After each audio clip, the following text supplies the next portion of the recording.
Hello? What? They've been kidnapped. Oh.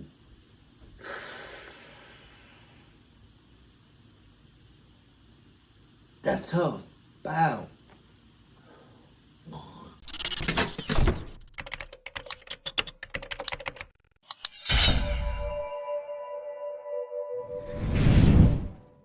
Sup? Zup.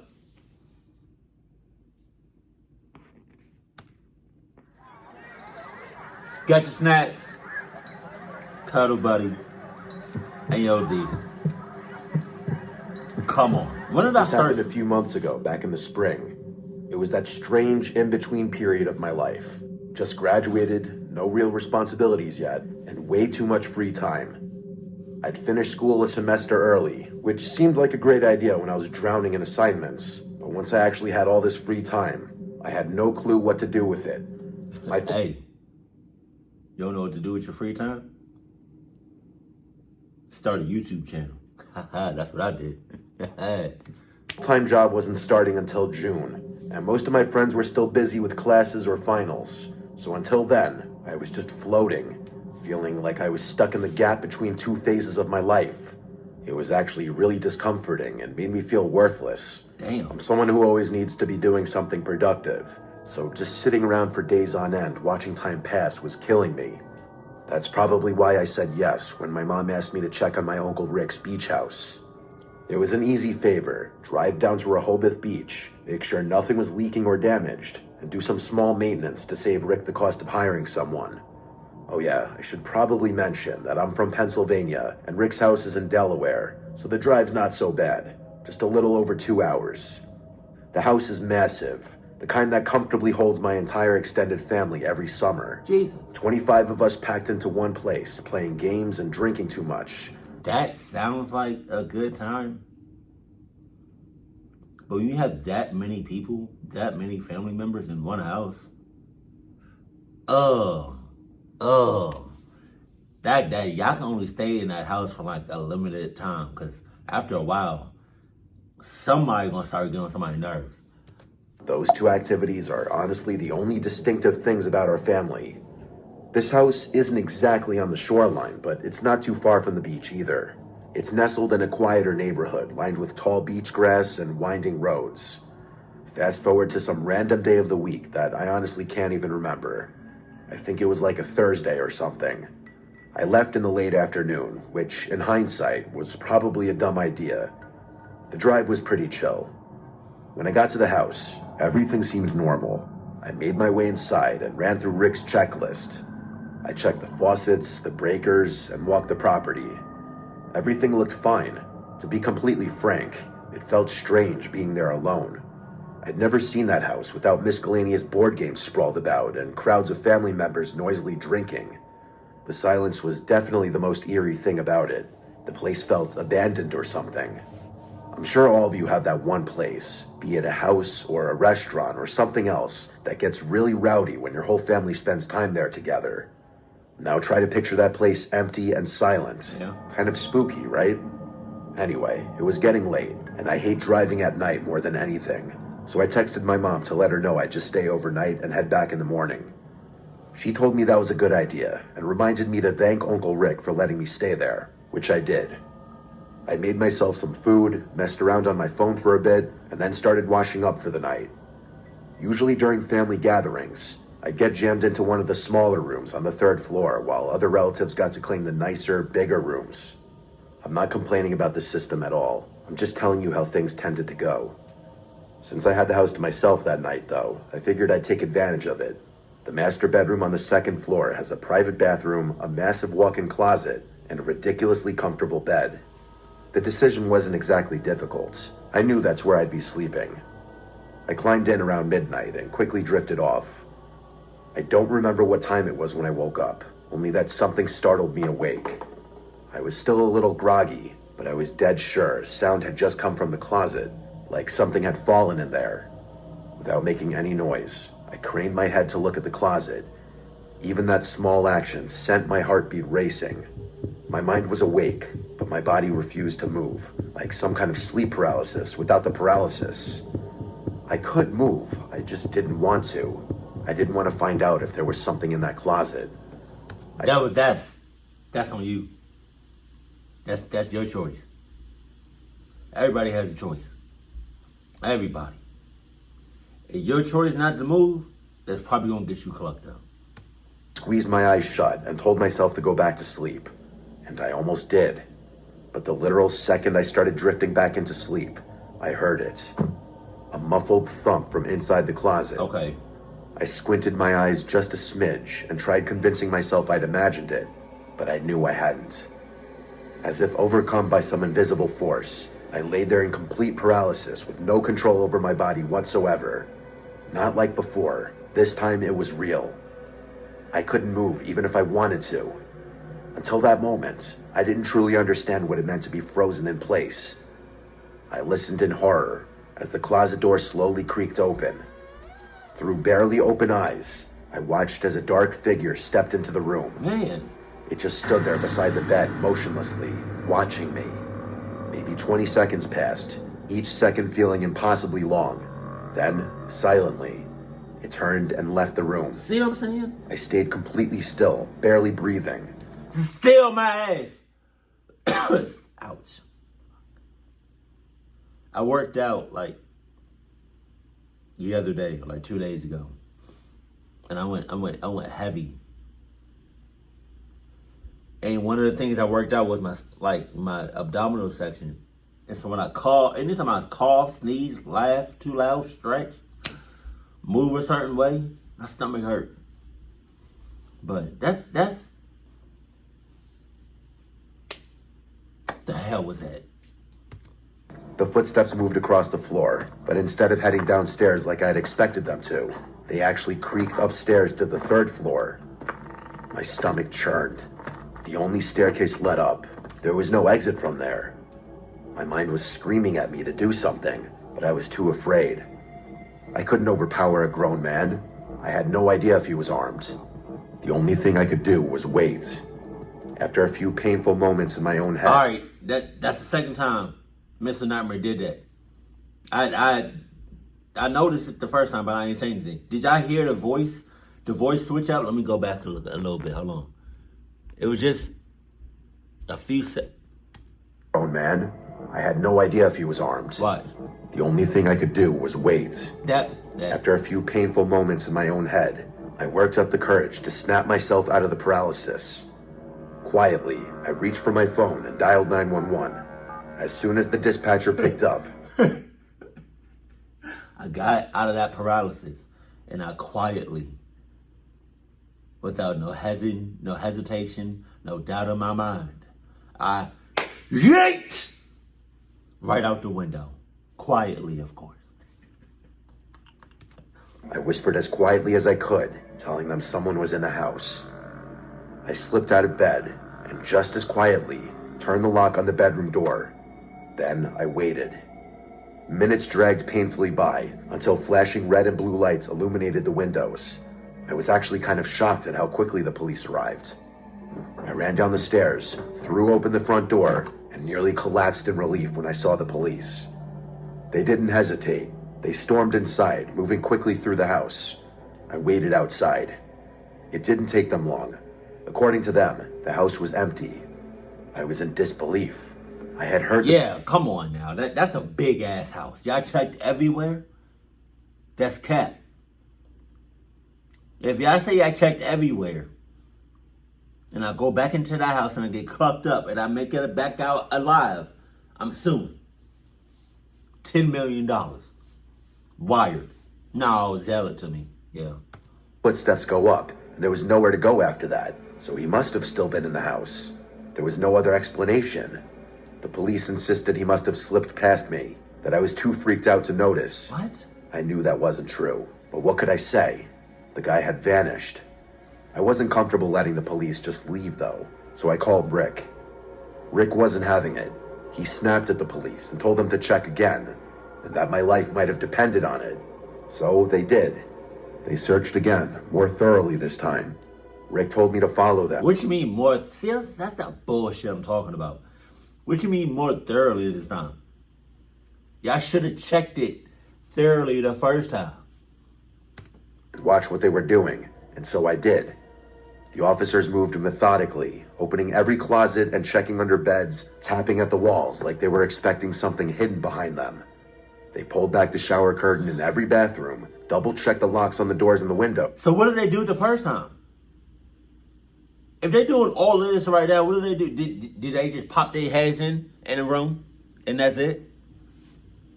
What? Hell no. And that's when they found it. One of the bedroom windows on the 3rd floor, the room I should have been sleeping in, was unlocked. One of them stood by the door, while the other one went downstairs and stepped onto the back deck.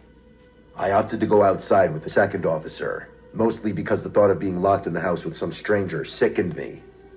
The officer shined his light around the property, but there was nothing out there. He started scanning the roof, and to my horror, his beam swept across something terrifying. Oh, God. It was him. It was that stranger that had been in the house.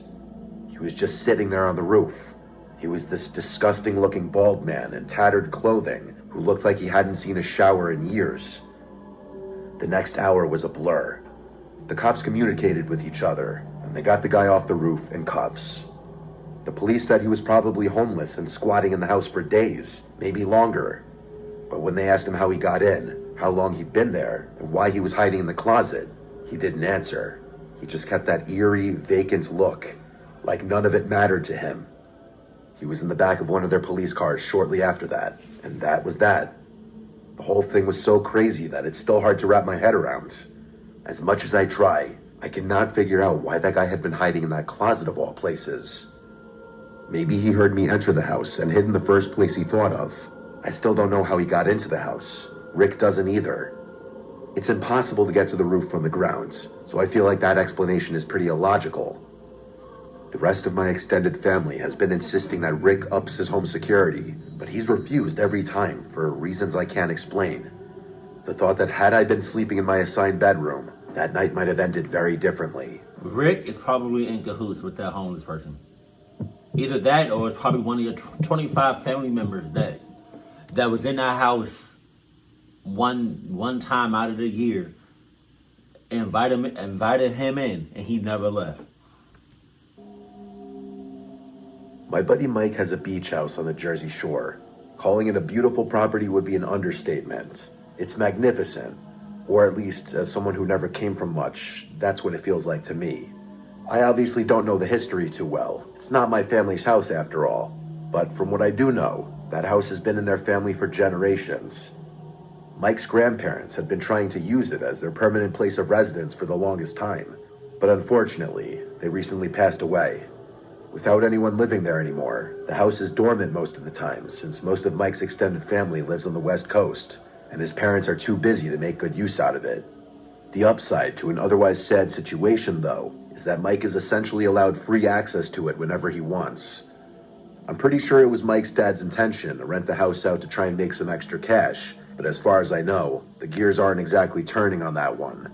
It's not exactly an easy task to find someone willing to rent out a beach house during the off-season, so you can't really blame the guy. It was sometime in mid-July when Mike hit me up and asked me if I wanted to come down for the weekend. He didn't have to twist my arm. I had nothing going on, and the thought of kicking back at a beach house, especially one that was nice, was an easy yes. His plan was simple. We'd hang out, maybe hit the beach during the day, then head to the boardwalk at night and just enjoy the shore for what it was. It wasn't some crazy party weekend or anything like that, just a chill escape from the usual, and honestly, I was looking forward to it. Mike and I lived pretty close together, so he was going to pick me up and drive me down with him. That Friday, I packed a duffel, threw it in his trunk, and the two of us made the drive down. The first night was chill. We got in sometime around 6, dropped our stuff off in the upstairs bedrooms, and settled in. The house has that cozy, slightly musty beach house smell, like a mix of salt air and old wood. Not in a bad way, more like history. You could tell it's seen decades of family summers. After grabbing a quick bite from a sub shop nearby, we decided to walk the beach for a bit, just to take in the evening. Mike brought a couple rods with him, so we figured we'd try our luck fishing for a while. It wasn't really about catching anything, though. It was more about being out there. At one point, we stumbled across a pair of girls about our age. All right. They were walking barefoot along the shoreline. Okay. And Mike, being Mike, struck up conversation right away. They were local, or at least semi-local, and it turned into one of those low-stakes, slightly flirtatious interactions that happen naturally when you're young and on the beach at night. Oh, yeah? We got their numbers, and they continued their walk while we continued fishing. There were still a good number of people around since it was peak season, but Mike knew all the quiet pockets. Private beach access, tucked away paths through dunes, little spots between houses where the lights didn't reach.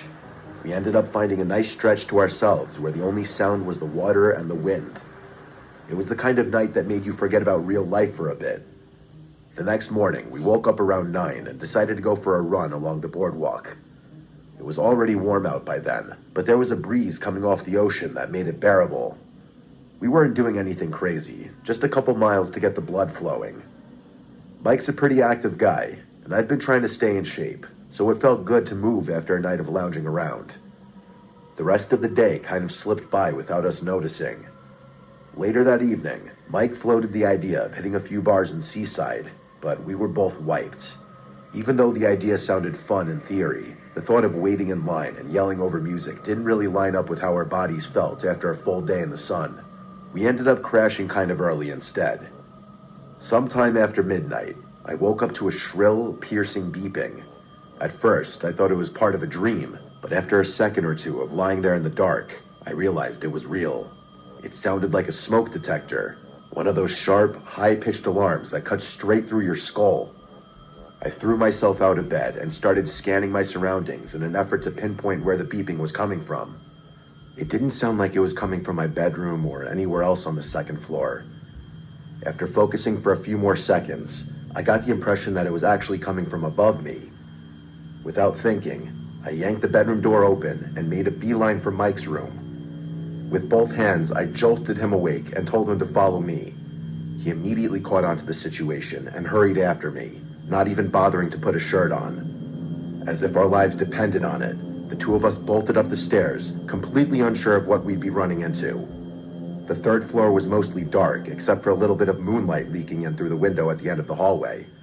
We flipped the lights on and started scanning the space, still expecting to see or smell something burning. But there was nothing. No smoke, no flickering lights, no signs of a fire at all, actually. It was baffling. Eventually, after some painfully irritating minutes of searching for the source of that god-awful noise, I found something. In one of the bedrooms, tucked neatly under a pillow, was a small black device. Before calling Mike into the room, I decided to examine it myself a little, mostly out of pure confusion. It was the size of a walkie-talkie, all black with the exception of a blinking red light on top. That was it. No buttons, no stickers, no screen, just a smooth jet black casing, that blinking light, and a single switch on the side. Or at least what looked like a switch. I flipped it off, and the beeping stopped immediately. Mike entered the room at the same time. His eyes flicked from the bed, to me, to the device in my hand. Neither of us said anything at first. We locked eyes, and I could tell he was just as confused and just as scared as I was. After a few more seconds of silence, he asked me if I had ever seen that black thing before. I said no and asked him the same, to which he also said no. For the next hour, we tried figuring out what that thing was, how it had gotten there, and what had triggered it. The only thing I can think of are those two girls, those two women that y'all met. But unless they was watching y'all from a distance and stalking y'all since that interaction on the beach. The answer we came up with was satisfying. Mike swore none of his family members had been in that house in ages, and I believed him. I mean, why would he lie about that? Plus, who the hell would put that thing in their own home? You might think it was for safety or something, or maybe a substitute for a faulty upstairs smoke detector. But again, there was no fire, so it hadn't even prevented any emergencies. And then the matter of how it had gotten triggered in the first place, that was the scariest part about the whole thing. We were sitting in Mike's room in the dark when I had a crazy thought. I couldn't believe it hadn't occurred to me until then. The switch. I pulled out the device and very quickly flipped the switch on and off, and you guessed it, the shrill beeping started up again and stopped as soon as I flipped it off. Both of us froze, and Mike whispered, "Oh my God." The thought hit us both at the same time. The only way to operate the device was by hand. Someone else was in the house. Oh, Jesus. We didn't waste any time. Mike dialed the police while I locked the door, barricading it as best I could. We waited for what felt like forever, and finally, the police showed up. We quickly made our way downstairs to intercept them. After giving them a very brief description of what was going on, they did a full sweep of the house while we waited outside by the front door, per their instruction. When they finally came back downstairs, what they told us was horrifying. Apparently, every single window on the third floor was wide open, even the bathroom windows.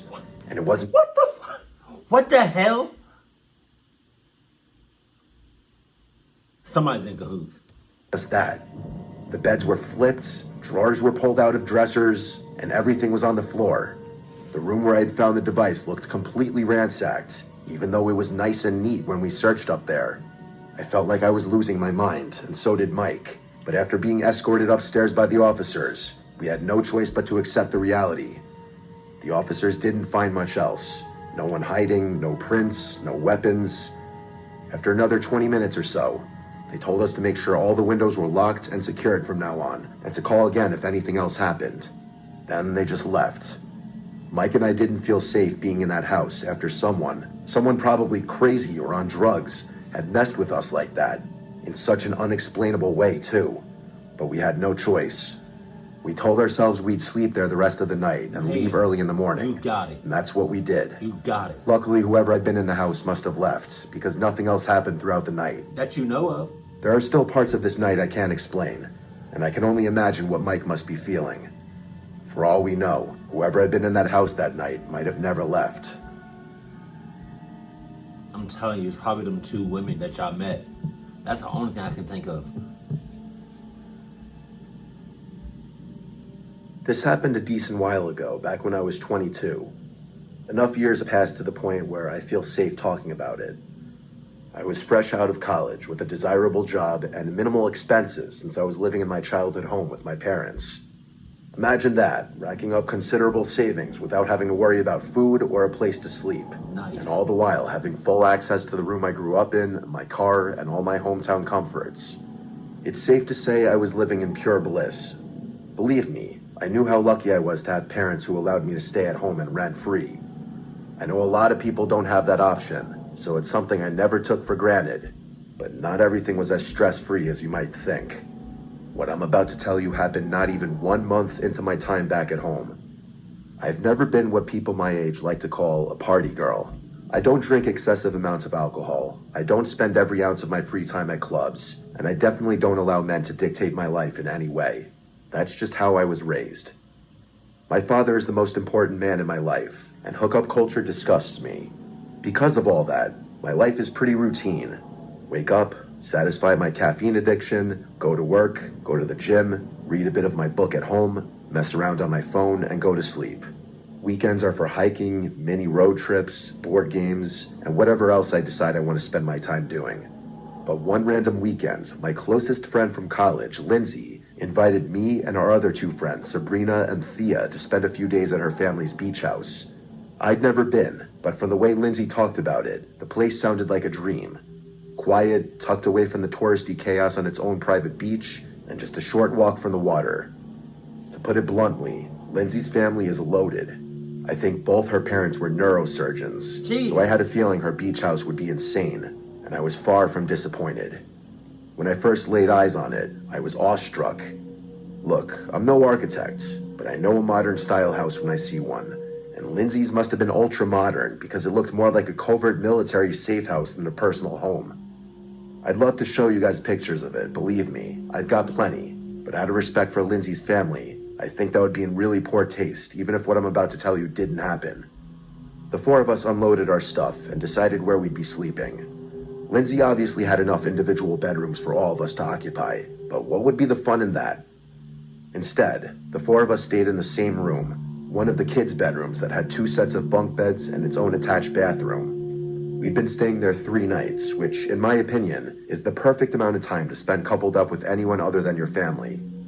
I tend to be relatively irritable, so anyone who's not clean or polite tends to tick me off pretty easily.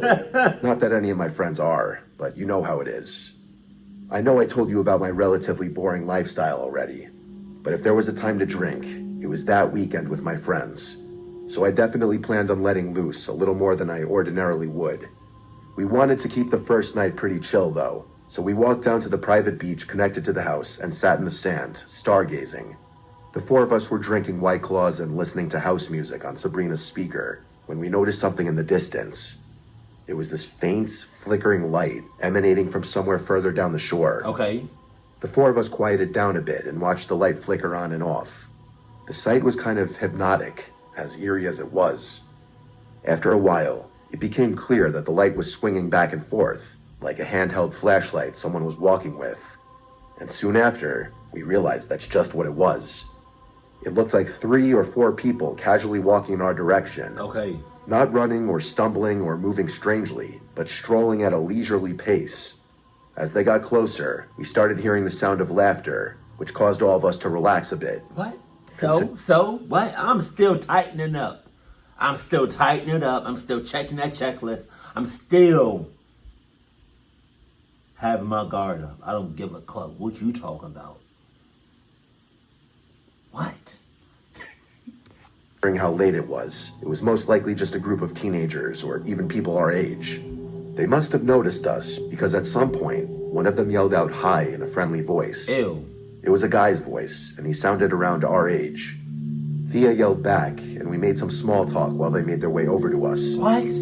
As they approached, we could see that it was a group of 3 guys who looked maybe a year or 2 older than we were. They all had that typical beach boy look, which I could tell right away my friends were digging. Especially Thea. She's a bit crazy when it comes to guys, so I can't say I was too surprised. She knows how I feel about her lifestyle, so it's not like I'm saying anything crazy. To be fair, she is drop-dead gorgeous, and I've never seen a guy not take a liking to her. The guys sat down with their beers, and the 7 of us continued drinking. It was actually a really great time. The guys weren't overtly flirtatious, but they weren't boring either.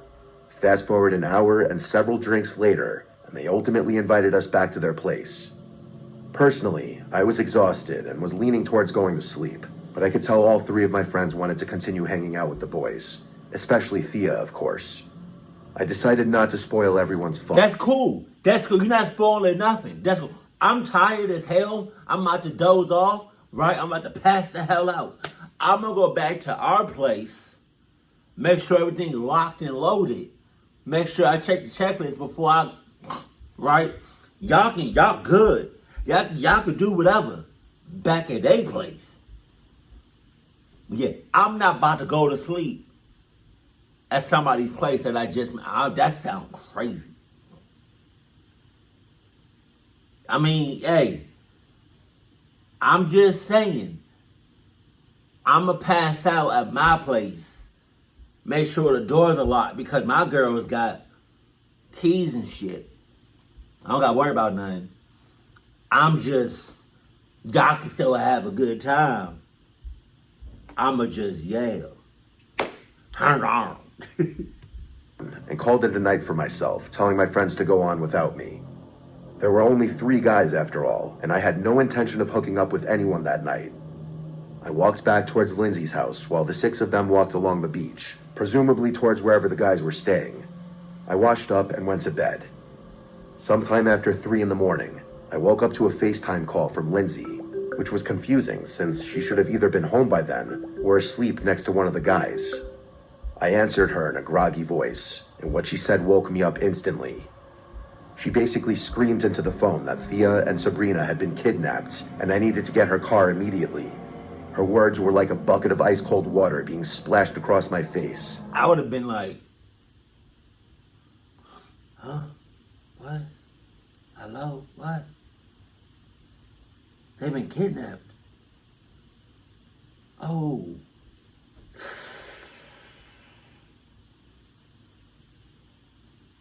That's tough. Bow.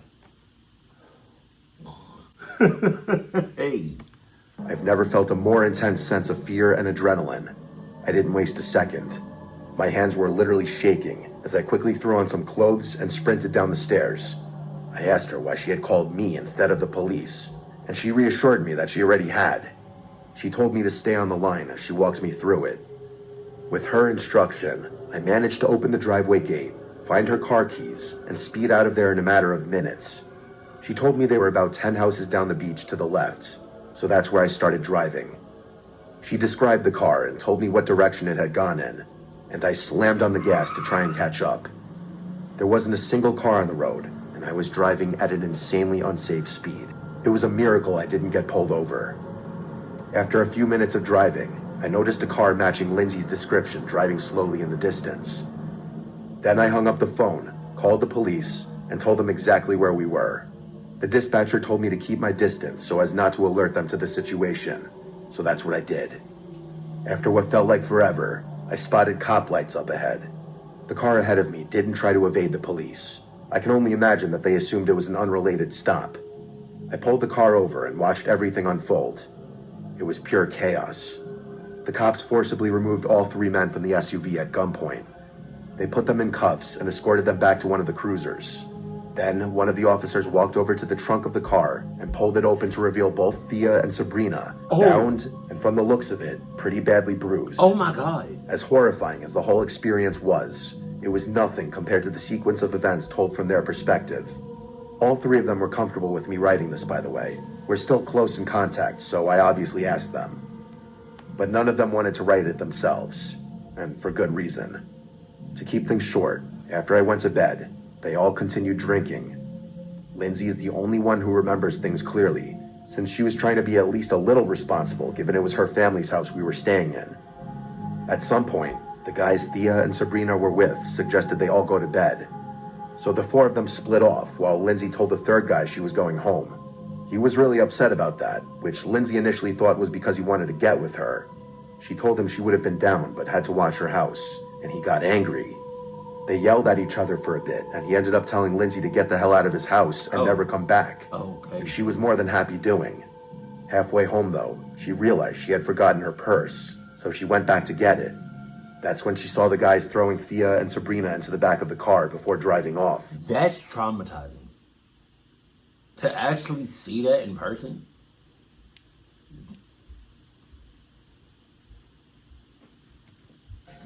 She called the police, then me, and that was that. Thea's parents are both lawyers, and they jumped through dozens of hoops to do 2 things. Keep the event as far away from the public sphere as possible, and make sure those guys got maximum prison sentences. They accomplished both. Turns out the house they were staying in didn't even belong to them. It was owned by some random old couple who were on vacation in a different country. That, plus the slew of other crimes they were charged with, put them away for a long time. Although I still think there's no sentence long enough that can properly compensate for what they did. As much as I hate admitting it, this traumatized me for years. I couldn't do beaches, late nights, or talking to strangers, no matter how harmless they seemed, or how safe a situation felt. I became antisocial and drifted away from the girls for a little, but luckily that's since changed. I can't even begin to imagine how this incident affected Thea and Sabrina. Part of me feels like not remembering anything is a blessing in disguise. I think the craziest part about the whole thing is the fact that had I not gone home, I might not have been able to reach Lindsay's car in time. And had it not been for that, the police may have never found those guys' car. Man. Oh man, I feel that's horrible.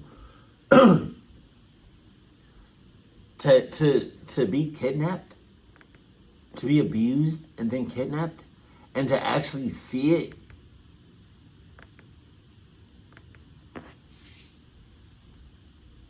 I can't blame them.